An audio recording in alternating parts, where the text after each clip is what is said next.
Welcome to our YouTube channel Krishna academy में आपका स्वागत है दोस्तों। आज हम फर्स्ट चैप्टर 10th क्लास का पढ़ेंगे जिसका नाम है केमिकल रिएक्शन एंड इक्वेशन। ये केमिकल रिएक्शन क्या होती है, हमारे मन में सवाल उठता है। तो हम कोई प्रोडक्ट और रिएक्टेंट, मान लो कोई भी, हम जैसे हम इंग्रेडिएंट लेते हैं घरों में, जैसे हम लेते हैं दाल लेते हैं, हल्दी लेते हैं, और फिर उससे एक प्रोडक्ट बन के तैयार होता है, तब हम उसको उपयोग कर पाते हैं। इसी तरह केमिस्ट्री में हम पढ़ते हैं, जैसे कोई भी प्रोसेस होती है, एक प्रोसेस होती है जब हम कोई सब्सटेंस लेते हैं और उस प्रॉपर्टीज में जो रिएक्टेंट प्रतिभाग करते हैं, जो उससे एक केमिकल कंपाउंड बनता है, वही हमारा क्या कहलाता है, केमिकल रिएक्शन कहलाता है। जैसे हम कार्बन डाइऑक्साइड प्लस ऑक्सीजन के दो मॉलिक्यूल लेते हैं तो इससे हमारा कार्बन डाइऑक्साइड गैस बनती है। तो ये एक प्रकार से हमारी ये क्या कहलाती है, केमिकल रिएक्शन। हमने क्या लिया, कार्बन प्लस ऑक्सीजन के दो मॉलिक्यूल, और ये हमारी क्या बनती है, केमिकल रिएक्शन। तो हम अगर इसको डिफिनेशन के तौर पर लिखना चाहें तो हमारी डिफिनेशन होती है द प्रोसेस इन विच, जब हम दो सब्सटेंस को, हम प्रॉपर्टीज को एक फॉर्म में लेते हैं और इससे एक नया सब्सटेंस बनता है, और यह हमारी जो इसको शॉर्टेस्ट फॉर्म में लिख देते हैं केमिकल फॉर्मूले में, ये हमारी केमिकल रिएक्शन कहलाती है। अब इसमें रिएक्टेंट क्या होता है और प्रोडक्ट क्या होता है। तो जो कंपाउंड को या प्रोडक्ट को बनाने के लिए जो इंडिविजुअल रूप से पार्टिकल्स या कोई भी एलिमेंट्स लिए जाते हैं या सब्सटेंस लिए जाते हैं, वो हमारे रिएक्टेंट्स कहलाते हैं। और जो रिएक्टेंट से मिल करके एक हमारा पर्टिकुलर कंपाउंड बनता है, वह हमारा प्रोडक्ट कहलाता है। तो इस प्रकार से ये हमारी क्या कहलाएगी, केमिकल रिएक्शन कहलाएगी। और कई सारी केमिकल रिएक्शन होती हैं। मुख्य रूप से हम अगर आगे की क्लास में 10th के आगे पढ़ेंगे तो दो प्रकार की केमिकल रिएक्शन होती है, एक फॉरवर्ड रिएक्शन होती है और एक बैकवर्ड रिएक्शन होती है। फॉरवर्ड रिएक्शन, जो रिएक्शन एक ही दिशा में चल करके पूर्ण हो जाती है और दोबारा वो बैकवर्ड में नहीं होती, उसे हम फॉरवर्ड रिएक्शन कहते हैं। और बैकवर्ड रिएक्शन जो दोनों दिशाओं में हो सकती है, उसे बैकवर्ड रिएक्शन कहते हैं। एग्जाम्पल के तौर पर हम देखते हैं कि कौन कौन सी किस प्रकार की केमिकल रिएक्शन होती हैं हमारे ह्यूमन लाइफ में। तो हम देखते हैं जैसे डाइजेशन ऑफ फूड, भोजन का पचना, रेस्पिरेशन, श्वसन क्रिया, रस्टिंग ऑफ आयरन, आयरन में जंग लगना, बर्निंग ऑफ मैग्नीशियम रिबन। जब हम मैग्नीशियम रिबन को जलाते हैं तो हमारा जो मैग्नीशियम रिबन है वो व्हाइट पाउडर में चेंज हो जाता है ऑक्सीजन के साथ क्रिया करके, और यह हमारी इस प्रकार से केमिकल रिएक्शन होती हैं और हमारे ह्यूमन लाइफ में इस प्रकार से होती है। अब आता है केमिकल रिएक्शन जो होती है वो किन चीजों पर इन्वॉल्व होती है और क्या क्या उन पर चेंज होता है। अगर किसी चीज पर केमिकल रिएक्शन हो रही है तो वो किन किन चीजों पर इन्वॉल्व होती है और क्या क्या उनमें चेंजमेंट आते हैं। तो अगर हम देखें तो हमारा जो केमिकल रिएक्शन है, केमिकल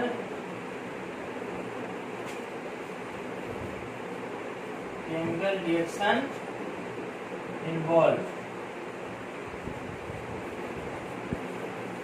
तो हमारा किन किन चीजों पर, नंबर एक हमारा जो चेंज इन स्टेट, उसकी अवस्था में परिवर्तन हो जाता है। ठीक है, तो हमारा फर्स्ट क्या होता है, चेंज इन स्टेट, और दूसरा क्या होता है, चेंज इन कलर। जैसे हम मैग्नीशियम को लेते हैं और अगर उसको जलाते हैं ऑक्सीजन की उपस्थिति में तो वो व्हाइट पाउडर में कन्वर्ट हो जाता है, तो चेंज इन कलर।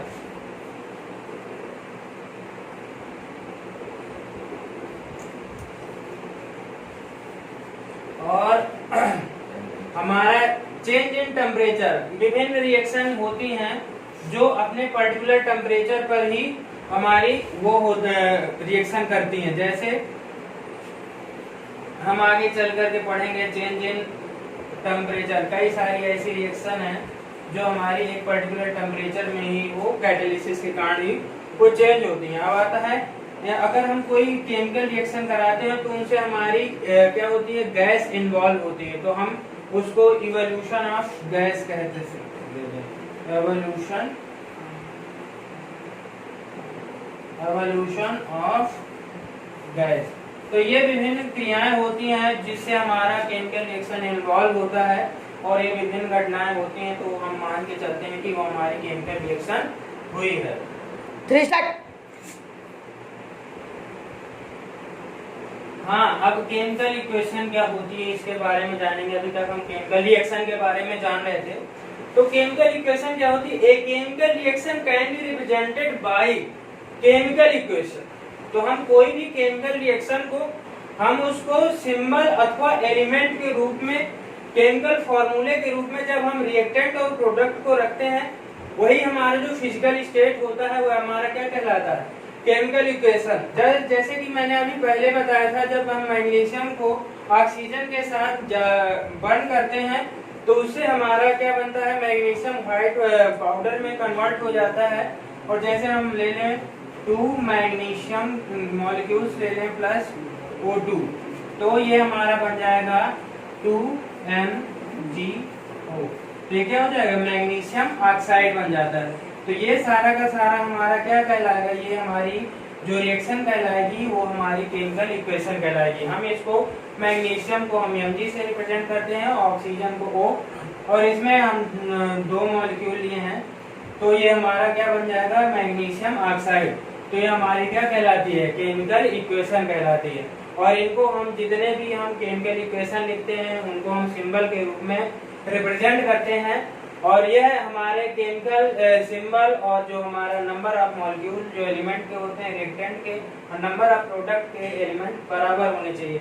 हम आगे चल करके पढ़ेंगे बैलेंस रिएक्शन और इनबैलेंस रिएक्शन कैसे करते हैं। तो अभी हम पढ़ेंगे कि किस प्रकार से हम रिएक्शन को इनबैलेंस करते हैं और किस प्रकार से बैलेंस रिएक्टेंट के मॉलिक्यूल को बराबर करते हैं। प्रोडक्ट, नंबर ऑफ प्रोडक्ट अगर हमारा बराबर होता है तो हमारा एक बैलेंस रिएक्शन।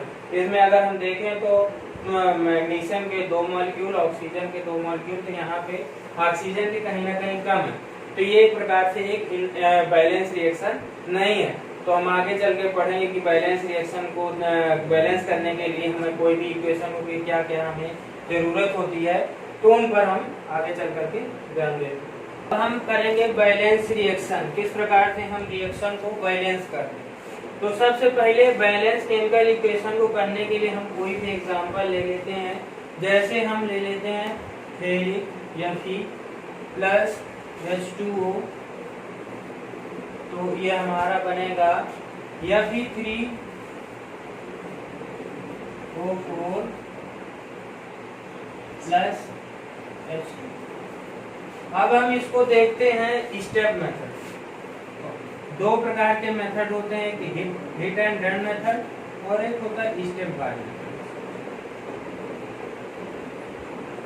स्टेप मेथड में हम नंबर ऑफ मॉलिक्यूल को, नंबर ऑफ एटम गिनेंगे। जैसे फेरिक का 1 है और यहाँ पे हाइड्रोजन के 2 मॉलिक्यूल हैं, और यहाँ पे फेरिक के 3 हैं और ऑक्सीजन के 4 हैं, हाइड्रोजन 2। तो अगर देखते हैं तो हम इसमें लिख लेंगे number of element, number of element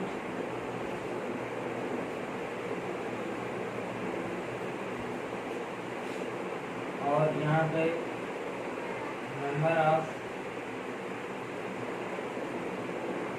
reactant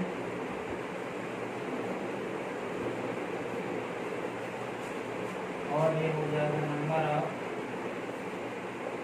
product.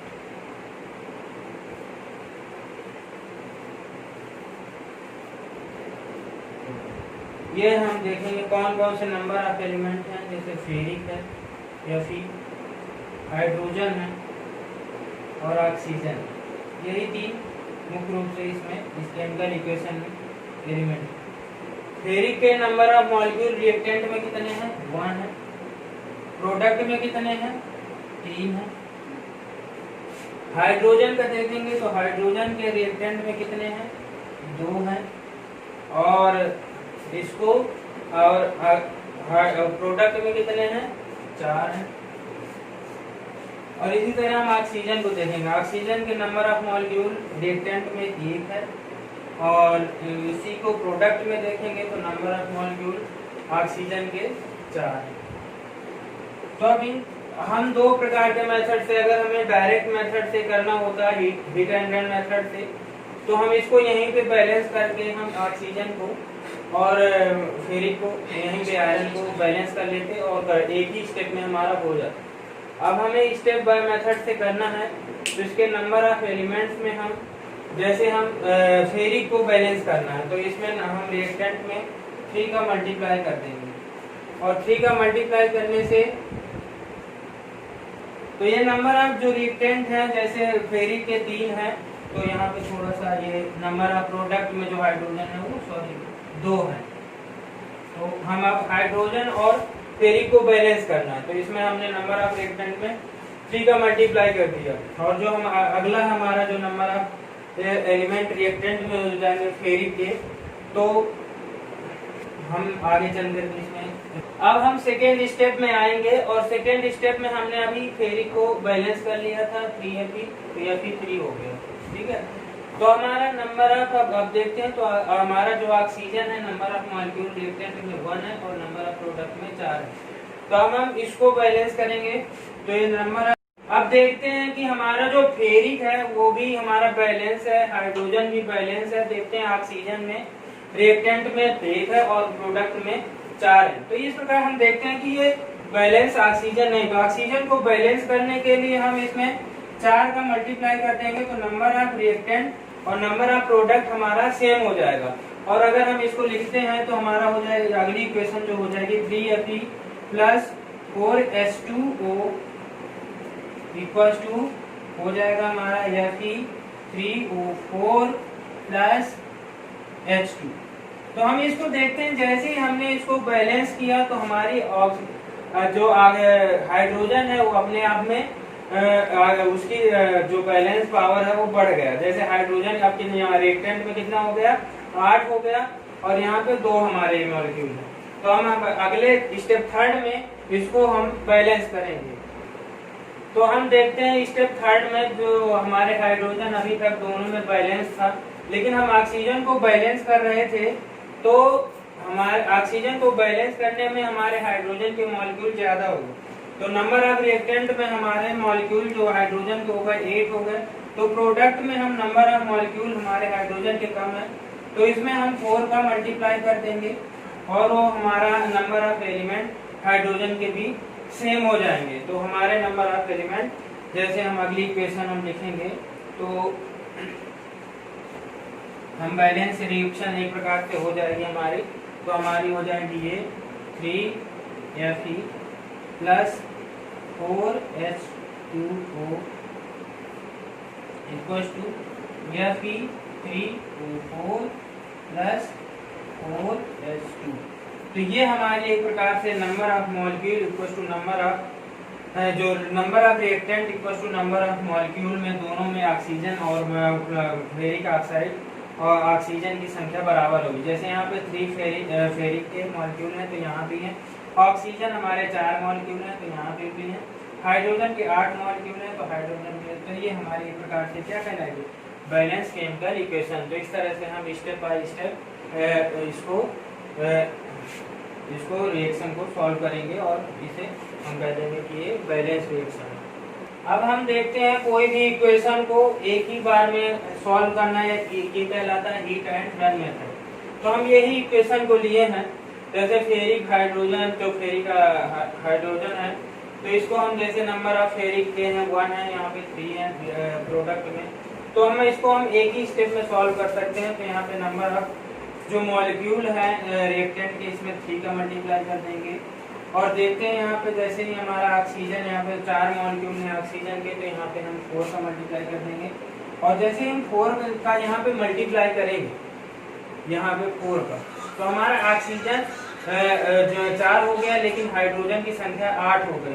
तो यहाँ पे हम कर देंगे 4 का मल्टीप्लाई, और यहाँ भी हम 4 का मल्टीप्लाई कर देंगे। तो जो हमारा अगला स्टेप आएगा वो होगा हमारा 3Fe plus 4H2O equal to Fe3O4 plus 4H2। तो ये हमारा जो रिएक्शन होता है हीट एंड रन मेथड के द्वारा हम एक ही स्टेप में इसको सॉल्व कर लेंगे और हम देख लेंगे किसकी संख्या किस रिएक्टेंट में नंबर ऑफ प्रोडक्ट के दोनों मॉलिक्यूल में नंबर ऑफ मॉलिक्यूल बराबर कर लेंगे और ये हमारा हीट एंड रन मेथड कहलाता है। इसके द्वारा हम बहुत जल्द से जल्द क्वेश्चन को हम केमिकल इक्वेशन को बैलेंस कर सकते हैं। तो हेलो दोस्तों, ये हमारा रहा आज का फर्स्ट पार्ट। हम सेकेंड पार्ट में जितनी भी हमारी केमिकल इक्वेशन है, डबल डिस्प्लेसमेंट रिएक्शन, कोराइजन, डेंसिटी, वो हम नेक्स्ट स्टेप में पढ़ेंगे। और नेक्स्ट स्टेप में पढ़ने में और हम जो भी आपको पढ़ाए हैं वो आपको हम समझते हैं कि आपको पूरा समझ में आया होगा। इस चैनल को सब्सक्राइब करें और अधिक से अधिक दोस्तों को शेयर करें, जिससे ताकि सब लोग इस लॉकडाउन में पढ़ सकें और इसका फायदा उठा सकें और अपनी 10th की तैयारी को और अच्छा कर सकें कि आगे चल करके आपके अच्छे मार्क्स आए। और कमेंट करें, लाइक करें, सब्सक्राइब करें।